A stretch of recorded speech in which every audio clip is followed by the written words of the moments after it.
Good evening, everyone. I'm here to explain part 7 of the topic history of Kashmir. So let's start. And this is going to be the last part of the topic. So हम देख लेते हैं कि क्या क्या आगे जो है हमारे जब बारामूला और उरी सेक्टर को दोबारा कैप्चर कर लिया गया था इंडियन आर्मी द्वारा, तो हम उसके आगे देखेंगे कि उसके आगे क्या इंडियन आर्मी की स्ट्रैटेजी रही थी। तो हमने लास्ट वीडियो में सब कुछ कवर कर लिया था, मकबूल शेरवानी जी के बारे में पढ़ लिया था एंड मेजर सोमनाथ शर्मा के बारे में पढ़ लिया था उन्होंने कि उनका कंट्रीब्यूशन जो है वो कैसे रहा था। सो आज हम देखेंगे कि आगे क्या हुआ। So let's start. Operation in Rajouri Poonch sector. अब राजौरी और पुंछ सेक्टर में हम ऑपरेशन की क्या ज़रूरत पड़ गई, क्योंकि हमने पढ़ लिया था कि आफ्टर इंडिपेंडेंस जो कम्युनल राइट्स थे वो काफ़ी ज़्यादा बढ़ गए थे पुंछ सेक्टर में, काफ़ी ज़्यादा बाहर हमें देखने को मिल रहे थे। तो अब उसी को शांत करने के लिए क्या हुआ था वही देखेंगे। The operation in Jammu had a bearing on operation in Kashmir valley. अब जो जम्मू में ऑपरेशंस किए जाते थे उनका काफ़ी जो लिंक है वो कश्मीर वैली के साथ रहता था।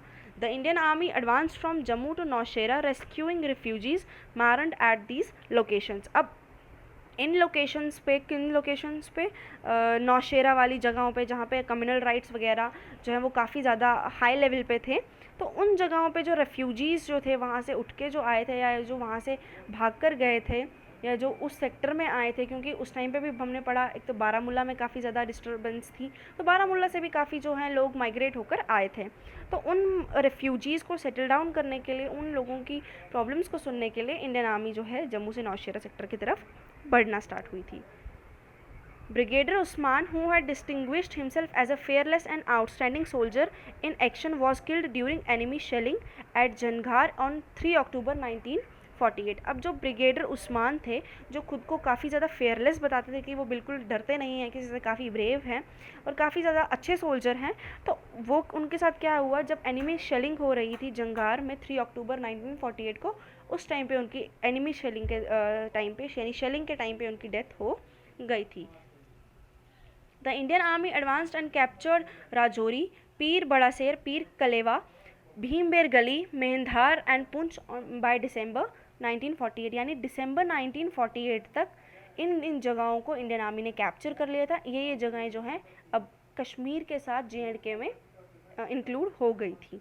तो हम देख सकते हैं कि इंडिपेंडेंस के एक साल तक क्या हुआ, कितनी जो डिस्टर्बिंग सिचुएशंस है, ये लड़ाई वाली सिचुएशंस, किसी को कैप्चर करना, किसी को मारना, तो ये सब जो है एक इंडिपेंडेंस के एक साल तक जो है कश्मीर में चलता रहा। इवन आज भी काफ़ी ज़्यादा कॉन्फ्लिक्टिंग सिचुएशन हमें देखने को मिलता है। लास्ट 10 ईयर्स से, या हम बोल सकते हैं पिछले 20 सालों से, जब से इंडिपेंडेंस है तब से जो है वो JNK की सिचुएशन काफ़ी ज़्यादा कॉन्फ्लिक्टिंग है। बट उसके बावजूद भी 1948 के टाइम तक या 1947 के बाद से ही काफ़ी ज़्यादा जो है हमारे यहाँ पे कॉन्फ्लिक्टिंग सिचुएशन रही है।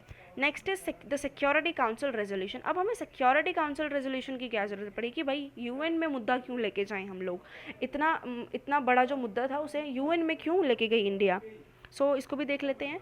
To prevent the spreading of conflict to other areas, endangering the peace and security, India approached the Security Council for a resolution on 1 Jan 1948। अब 1 Jan 1948 को क्या हुआ, जो हमारे प्राइम मिनिस्टर थे जवाहरलाल नेहरू जी, वो जो हैं इस मुद्दे को, कश्मीर के मुद्दे को UN में लेके गए, UN की सिक्योरिटी काउंसिल में लेके गए, और सिक्योरिटी काउंसिल ने रेजोल्यूशन दिया, एक बहुत सारे वो मेजर्स के साथ, या हम बोल सकते हैं बहुत ज़्यादा स्टेप्स लेके आई वो। और कब लेके आई, ऑन 13 अगस्त 1948। अब ये सारी चीज़ें की क्यों गई थी, क्योंकि माना ये जाता है कि नेहरू के अकॉर्डिंग कि वो सोचते थे कि अगर ये इस चीज़ में UN का इंटरफेरेंस रहेगा तो सिचुएशन जो है वो कंट्रोलिंग रहेगी। बट क्या हुआ, ऐसा आधे लोगों के अकॉर्डिंग गलत है कि आधे लोग सोचते हैं नहीं ये मैटर जो है UN में नहीं जाना चाहिए था, इसे इंडिया पाकिस्तान एक साथ जो है म्यूचुअल कंसेंट के थ्रू इसे सॉल्व कर सकती थी। तो अपने अपने व्यूज़ हैं सबके, और साथ ही साथ ये भी माना जाता है कि कॉन्फ्लिक्टिंग सिचुएशन को रोकने के लिए और पीस एंड सिक्योरिटी को बनाए रखने के लिए, जो कि काफ़ी ज़्यादा उस टाइम पे एंडेंजर थी, काफ़ी ज़्यादा हम बोल सकते हैं कि काफ़ी ज़्यादा उसमें मुश्किलें थी कि पीस एंड सिक्योरिटी नहीं थी उस टाइम पे, वो सारी चीज़ को रोकने के लिए, उस कॉन्फ्लिक्ट को रोकने के लिए ये जो मुद्दा था वो UN में लेके गए थे। अब UN ने क्या रेजोल्यूशन दिया था या UN ने क्या स्टेप्स लाए, तो वो हम अब देखेंगे। The resolution envisages the solution of Kashmir problem in 3 stages that were the declaration of cease fire, truce and plebiscite. अब जो ये हमारी सिक्योरिटी काउंसिल थी वो 3 स्टेप्स में, 3 फेजेस, 3 स्टेजेस में क्या हुआ, उसने कश्मीर के लिए मेजर्स लाए, कश्मीर के लिए सोल्यूशन लाए। वो कौन कौन से थे कि पहला सीज़ फायर, दूसरा है truce and third one is plebiscite. अब ये होते क्या, सीज़ फायर हम सभी को पता है क्या होता है, ट्रूस क्या होता है। ट्रूस मतलब कि जब दो एनिमीज़ जो हैं या दो अपोनेंट्स जो हैं वो एक टाइम के लिए रुक जाते हैं कि हाँ हम फाइट नहीं करेंगे या हमारे बीच में कोई भी वॉर नहीं होगी, तो उसे ट्रूस कहते हैं। And third one is plebiscite. Plebiscite मतलब जन सहमत। जन सहमत यानी जो लोग जो हैं वो किस चीज़ के लिए एक पर्टिकुलर वोट देंगे तो उसे हम बोलते हैं प्लेबिसाइट, यानी लोगों की ओपिनियन से एक वोट आना, उसे हम प्लेबिसाइट बोलते हैं। किसी भी पर्टिकुलर चीज़ पे एक वोट आना लोगों की सहमति से, उसे प्लेबिसाइट बोलते हैं। सो अब हम इन्हीं 3 स्टेजेस को हैं काफ़ी ज़्यादा डिटेल में देखेंगे।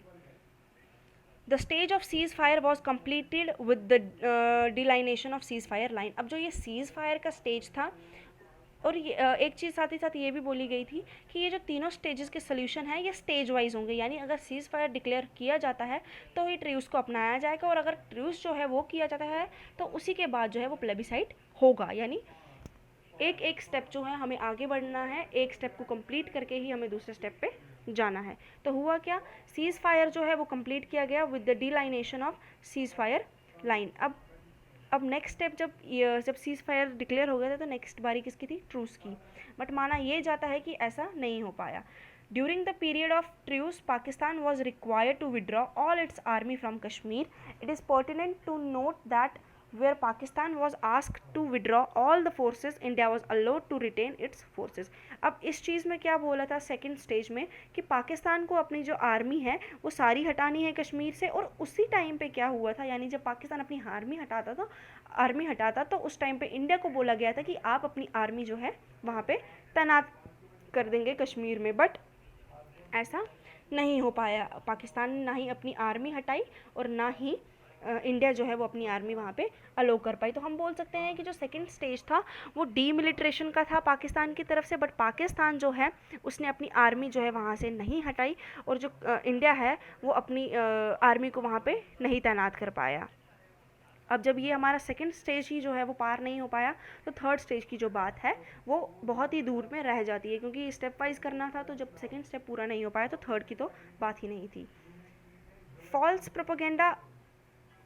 False propaganda unleashed about questioning the legacy of Kashmir's accession to India and blaming India for not allowing plebiscite to be held is baseless. अब ये माना जाता है कि उस टाइम पे पाकिस्तान ने काफ़ी फॉल्स प्रोपेगेंडा फैलाए कि जो कश्मीर अपना जो इंडिया जो है वो कश्मीर को अपने साथ ले रहा है, तो ये सब बिल्कुल झूठ है।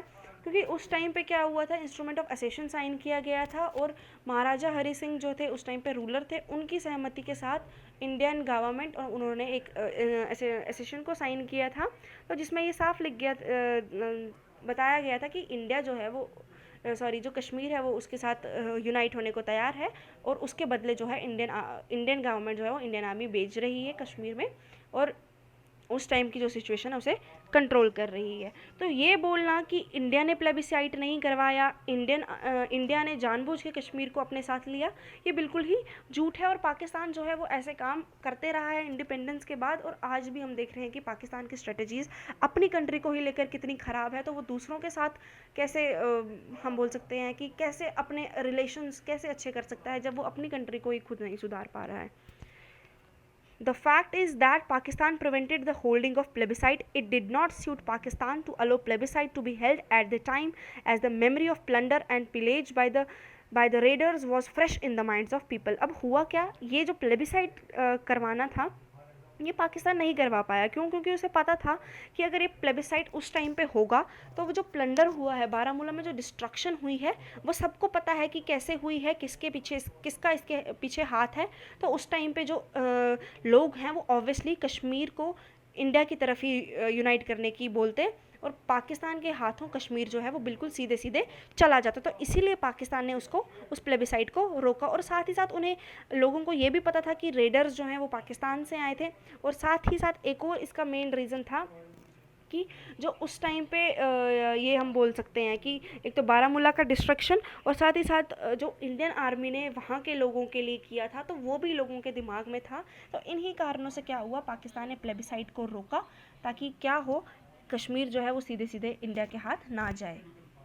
Although plebiscite could not be held because of Pakistan narrow-mindedness, the people of state were allowed to exercise their choice during elections to Constituent Assembly and repeated elections to State Assembly. Pakistan के कारण क्या हुआ, plebiscite नहीं हो पाया। तो but जब पाकिस्तान के कारण प्लेबिसाइट नहीं हो पाया, बट इन जो कश्मीर के लोग हैं उन्हें हर टाइम, यानी जब भी इलेक्शंस होते थे, चाहे वो कॉन्स्टिट्यूएंट असेंबली के इलेक्शंस हो या चाहे स्टेट असेंबली के इलेक्शंस हो, उन दोनों इलेक्शंस में उन लोगों को काफ़ी ज़्यादा चॉइसेस दी जाती थी कि वो अपना जो है उसमें रोल प्ले करें और अपने हिसाब से अपने जो रिप्रेजेंटेटिव हैं उन्हें चुनें। नेक्स्ट हम देखेंगे पोस्ट 1947 पीरियड इन कश्मीर, कि 1947 के बाद क्या हुआ, कि हमने इतनी सारी कॉन्फ्लिक्टिंग सिचुएशन देख ली, कभी ये कभी वो, कैसे रेडर्स आए, कैसे बचाया गया, कैसे मारा गया, ये सब हमने देख लिया। तो इसके बाद हम एक नया फेज़ जो है वो कश्मीर का देखेंगे, that is post 1947 period in Kashmir. So इसमें हम पहले पॉइंट के बारे में बात करेंगे, दैट इज़ डेमोक्रेसी। अब जो डेमोक्रेसी है वो कैसे कश्मीर में आई। Sheikh Abdullah in his role as the most Sheikh Abdullah in his role as the most popular leader representing the people of state was appointed head of emergency administration। अब उस time पे क्या हुआ, जो शेख अब्दुल्ला थे, क्योंकि डोगरा रूल जो है वो ख़त्म हो गया था और उस टाइम पे कोई भी हमारे यहाँ पे ऐसा लीडर नहीं था जिसे हम स्टेट का हेड बनाएं या फिर उसे स्टेट का प्राइम मिनिस्टर बनाया जाए। तो उस टाइम पे क्या हुआ कि जो शेख अब्दुल्ला थे, जो कि रिसेंटली जेल से छूटे थे, तो उन्हें जो है उन्हें उस टाइम पे हेड बनाया गया एडमिनिस्ट्रेशन का। On 2 March 1948 Sheikh Abdullah was appointed as the prime minister and the Maharaja was obliged to relinquish control of state. अब 2 मार्च 1948 को क्या हुआ, जो शेख अब्दुल्ला थे उन्हें उन्हें स्टेट का प्राइम मिनिस्टर जो है वो ऑफिशियली डिक्लेयर कर दिया गया और इसी टाइम पे महाराजा को ये भी बोल दिया गया था कि उनका जो स्टेट से कंट्रोल है वो एकदम से ख़त्म हो गया है। Hari Singh died in Bombay in 1962 and the Dogra dynasty which lasted nearly a century came to an end. अब इस टाइम पे क्या हुआ, जब महाराजा हरि सिंह से स्टेट का कंट्रोल छीन लिया गया था तो वो बॉम्बे चले गए और 1962 में उनकी बॉम्बे में डेथ हो गई थी। और उनकी डेथ के साथ क्या हुआ, जो डोगरा डायनेस्टी है कश्मीर में, जम्मू कश्मीर में जो डोगरा रूल है वो बिल्कुल ख़त्म हो गया था। तो इसी चीज़ को हमने देखा कि 1948 तक ही जो है इंडियन आर्मी ने डिफरेंट जगहों को कैप्चर कर लिया, जिसमें हमने पूंछ, राजौरी एंड पीर कलेवा एक्सेट्रा के बारे में पढ़ा।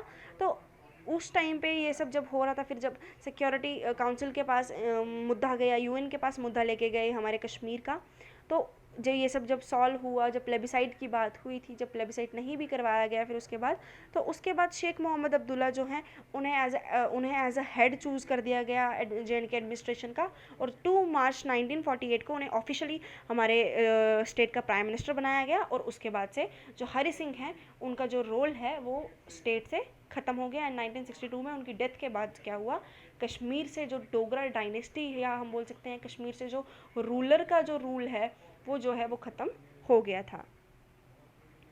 Next is political developments. अब हमारे यहाँ पे क्या क्या पॉलिटिकल डेवलपमेंट्स हुई या क्या क्या पॉलिटिकल सिचुएशन रही, सो हम इसी वीडियो में उसको कवर करेंगे। Kashmir was accorded a special status under Article 370 in the Indian Constitution। अब हमें ये पता है कि 370 जो है वो कश्मीर को एक स्पेशल स्टेटस दे दिया गया इंडियन कॉन्स्टिट्यूशन में। और क्या हुआ था कि जो शेख मोहम्मद अब्दुल्ला हैं और जो नेहरू हैं वो माना जाता है वो काफ़ी ज़्यादा अच्छे फ्रेंड्स थे, तो जिसके कारण क्या हुआ, शेख मोहम्मद अब्दुल्ला ने उन्हें 370 के बारे में बताया कि आप ये आर्टिकल जो है वो कश्मीर में लागू करवाइए। तो उनकी फ्रेंडशिप के कारण क्या हुआ, ये आर्टिकल 370 जो है वो कश्मीर में लागू कर दिया गया था। In 1951, Kashmir's first ever election were held and the National Conference won 75 seats unopposed and Article 370 was accepted as the part of Delhi Agreement in 1952। ये काफ़ी ज़्यादा इंपॉर्टेंट है कि कश्मीर की पहली इलेक्शंस कब की करवाई गई थी, 1951 में। और इस टाइम पे कौन सी पार्टी ने सीट्स ली थी, नेशनल कॉन्फ्रेंस, और ये किसकी पार्टी थी? शेख मोहम्मद अब्दुल्ला की। इनकी पार्टी ने 75 सीट्स ली थी, और इसी के साथ क्या हुआ था, जो आर्टिकल 370 है उसे एक्सेप्ट कर दिया गया था किस में, as a part of Delhi agreement in 1952, यानी 1952 से ही हमारे यहाँ पे आर्टिकल 370 है। The Constituent Assembly decided upon a constitution for state which was adopted on 26 Jan 1957। अब यहाँ पर जब अपनी कॉन्स्टिट्यूएंट असेंबली बना दी गई, तो उस कॉन्स्टिट्यूएंट असेंबली ने क्या बोला कि हमारी स्टेट का एक अलग से अपना कॉन्स्टिट्यूशन होना चाहिए, और उसी कॉन्स्टिट्यूशन को कब अडॉप्ट किया गया? ऑन 26 जैन 1957। और इंडियन कॉन्स्टिट्यूशन ने खुद को कब अडॉप्ट किया है? ऑन 26 जैन 1950। तो हम बोल सकते हैं कि जम्मू कश्मीर और इंडियन कॉन्स्टिट्यूशन को अडॉप्ट करने के टाइम पे 7 ईयर्स का डिफरेंस है। This constitution provided for jurisdictions in the state by Indian Supreme Court and the Indian Comptroller and Auditor General. It resolved that the state of J&K is and shall be an integral part of union of India. अब इसके according क्या बोला गया कि जो J&K state है वो India का एज अ इंटीग्रल पार्ट है, यानी इंडिया का एक अभिन्न अंग है। नेक्स्ट है साइनो इंडियन वॉर ऑफ 1962। अब चाइना के साथ इंडिया ने की जो वॉर है उसका इम्पैक्ट जो है वो कश्मीर पर क्या पड़ा, क्योंकि हमारी कश्मीर की जो हिस्ट्री है काफ़ी ज़्यादा एक तो कॉन्फ्लिक्टिंग है, अप्स एंड डाउन्स इतने ज़्यादा देखने को मिले हैं कि कुछ ना कुछ हर 5 ईयर के बाद, हर 10 ईयर के बाद कुछ ना कुछ अलग से यहाँ पर हो जाता है। तो हम देखेंगे कि 1962 के साथ जो इंडिया ने वॉर की चाइना के साथ, तो उसका इम्पैक्ट क्या पड़ा था। In October 1962, China invaded Ladakh and captured 14,500 square miles of Indian territory। अब 1962 में क्या हुआ, चाइना ने लद्दाख को कैप्चर किया था, और इसी के साथ क्या हुआ, अप्रॉक्सीमेटली उन्होंने 14,500 स्क्वायर माइल्स इंडियन टेरिटरी की कैप्चर कर ली थी। China claim that 2 areas within the Indian territory, Aksai Chin region in Ladakh region and much of the state of Arunachal Pradesh in what was then called NEFA. इसमें क्या हुआ था कि 1962 के वॉर में चाइना ने 2 जगहों को इन्वेड किया था इंडिया के। फर्स्ट इज अक्साई चीन इन लद्दाख, और सेकेंड इज अरुणाचल प्रदेश का कुछ पार्ट इन्होंने अपने अंडर ले लिया था। और अरुणाचल प्रदेश का जब इन्होंने अपने अंदर पार्ट ले लिया था, तो ये लड़ाई जो है वो अप्रॉक्सीमेटली आई थिंक 2 मंथ्स तक चली थी, जिसमें क्या हुआ था, इंडियन आर्मी जो है वो सिर्फ कहाँ तक बचा पाई थी, क्योंकि जब चाइना ने इन्वेड करना स्टार्ट किया था अरुणाचल प्रदेश से, तो वो काफ़ी ज़्यादा इन्वेजन इतना हो गया था कि लग रहा था कि असम जो है उसे भी ले लिया जाएगा, बट असम नहीं गया with by the grace of God and by the grace of Indian army ने काफ़ी ज़्यादा अच्छा रोल प्ले किया वहाँ पर भी। नेक्स्ट इज 1965 इंडो पाक वॉर। अब जब 1962 में इंडिया और चाइना का वॉर हुआ, तो उसके ही 3 साल बाद 1965 में इंडिया और पाकिस्तान का जंग भी हुआ। Relations between India and Pakistan deteriorated in early 60s। अब हम देख ही रहे हैं कि इंडिया और पाकिस्तान के रिलेशन कितने ज़्यादा बिगड़ गए थे 60s के आते आते। Border incidents between India and Pakistan became serious in nature and Pakistani mujahideen infiltrated into Indian territory।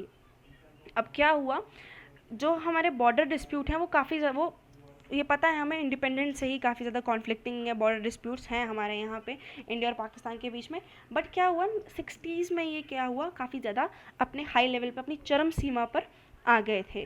क्या हुआ, जो पाकिस्तानी मुजाहिदीन हैं वो इंडियन टेरिटरी में घुस गए। The Pakistani plan was to initiate a rebellion in the state by sending across trained guerrillas and then support the resulting people rebellion by sending them in troops. अब क्या हुआ, इस टाइम पे पाकिस्तान ने क्यों वॉर छेड़ी, उसका मकसद क्या था कि 1962 में इंडिया ने चाइना के साथ वॉर कर लिया है। अब चाइना की वॉर जो है वो इंडिया नहीं जीत पाया। इंडो साइनो वॉर में चाइना ने इन्वेड कर दिया था इंडियन टेरिटरी को। तो क्या हुआ, उनके दिमाग में ये था कि इंडियन लोगों में काफ़ी गुस्सा होगा, और अगर इस टाइम पे हम अपने जो हमारे अपने मुजाहिदीन हैं या जो ट्रेंड गोरिल्लाज हैं उनको अगर हम भेजें, तो क्या होगा, इंडियन आर्मी जो है वो उनसे मुकाबला नहीं कर पाएगी, और अगर उनसे मुकाबला नहीं कर पाएगी तो लोगों में गुस्से की भावना काफ़ी ज़्यादा बढ़ पाएगी, और उसी गुस्से की भावना को क्या करेंगे, वो अपनी आर्मी भेजकर शांत करेंगे, जिससे क्या उन्हें लगेगा कि जिससे कश्मीर के लोगों को क्या लगेगा कि क्या होगा कि पाकिस्तानी आर्मी काफ़ी ज़्यादा सपोर्टिव है, वो पाकिस्तान जो है उनके सपोर्ट में है। तो पाकिस्तान का ये मेन प्लान था, यानी हर जगह से वो क्या करना चाहते थे, कश्मीर को कैप्चर करना चाहते थे। चाहे वो कुछ भी कोई भी प्लान करें या कुछ भी होता था, तो मेन फोकस उनका क्या था, कश्मीर वैली, यानी बाय हुक और by crook they want Kashmir valley. Pakistani trained mujahideen who had infiltrated began a systematic campaign of sabotage by blowing up bridges and police station. अब जैसा उन्हें जब अब मुजाहिदीन को जैसा पाकिस्तानी गवर्नमेंट ने बोला था, तो उन्होंने वही करना स्टार्ट कर दिया कि यहाँ पर आकर कश्मीर में आके कश्मीर के ब्रिजेस उड़ाए, कश्मीर के पुलिस स्टेशंस उड़ाए। तो इसमें क्या होता, इससे क्या हुआ कि उन्हें लगा कि इंडियन आर्मी हमारे इन मुजाहिदीन से नहीं लड़ पाएगी, तो लोगों के खिलाफ लोग उनसे इंडियन आर्मी से गुस्सा हो जाएंगे और उस टाइम पे हम अपनी आर्मी सेंड करके लोगों को अपनी तरफ कर लेंगे। बट क्या हुआ, द इंडियन आर्मी रिस्पॉन्डेड वाइगरसली। अब इस टाइम पे इंडियन आर्मी ने बहुत ही ज़्यादा ज़ोरों शोरों से उनका सामना किया। Armies of both countries captured some territories of each other. इस टाइम पे इंडियन आर्मी ने भी और पाकिस्तानी आर्मी ने भी अपने अपोनेंट्स की टेरिटरी है उसे कैप्चर कर लिया। However the Indian army had an upper hand having captured Haji Pir in a brilliant action. Cease fire was declared on 27 सितंबर 1965। अब इस टाइम पे इंडियन आर्मी ने क्या किया, इंडियन आर्मी ने हाजीपीर को जो है वो कैप्चर कर लिया और इन हाजीपीर को कैप्चर करने के बाद सीज फायर डिक्लेयर कर दिया गया 23 सितंबर 1965। तो इन सभी चीज़ों को पढ़ने से यही हमें एक चीज़ कॉन्क्लूड हम यही कर सकते हैं, यानी नटशेल में हम यही बोलेंगे कि पाकिस्तान जो है वो हमेशा जो है वो इंडिया पे अटैक करने की सोचता है कि कैसे मैं कश्मीर वैली को इन्वेड करूं, कैसे जो है मैं कश्मीर के लोगों को अपने साइड में लूं। नेक्स्ट इज़ 1971 इंडो पाक वॉर। 1965 में तो उनकी इंडिया के साथ पाकिस्तान और इंडिया की जंग के बाद पाकिस्तान को हार का सामना करना पड़ा। बट 1971 में भी जब इंडिया पाक वॉर हुआ, तो इसमें एक नई चीज़ देखने को हमें मिलती है, that is the creation of Bangladesh. यानी 1971 में बांग्लादेश जो है वो एज अ इंडिपेंडेंट कंट्री उभर के आती है। क्यों? क्योंकि इंडिपेंडेंस के टाइम पे क्या हुआ था, पाकिस्तान जो है वो 2 प्रोविंसेस में बंटा था। एक जो था वो, ये इंडिया का मैप है, सॉरी ये जो है वो इंडिया का मैप है, यानी यहाँ से ये गुजरात, ये साउथर्न पोर्शन, ये हमारा ईस्टर्न पोर्शन अगर यहाँ पे ऐसे आता है, तो ये वाला जो पोर्शन है, एक तो ये पाकिस्तान था और यहाँ पर भी हमारा जो है वो ईस्ट पाकिस्तान था। यानी पाकिस्तान जो था वो 2 प्रोविंसेस में था, one is west Pakistan and another is east Pakistan. तो क्या होता था, मेनली जो ईस्ट पाकिस्तान के लोग थे, यानी जिन्हें आजकल हम बांग्लादेशी कहते हैं, उन लोगों को काफ़ी ज़्यादा डोमिनेट किया जाता था, क्योंकि वो मुस्लिम्स वो ज़्यादातर बंगाली कल्चर को फॉलो करते थे और ये लोग जो थे वो अपने कल्चर को फॉलो करते थे, वेस्टर्न वाले। तो सॉरी, जो वेस्टर्न पाकिस्तान था वो अपने कल्चर को फॉलो करता था और जो ये ईस्टर्न पाकिस्तान था वो अपने कल्चर को फॉलो करता था।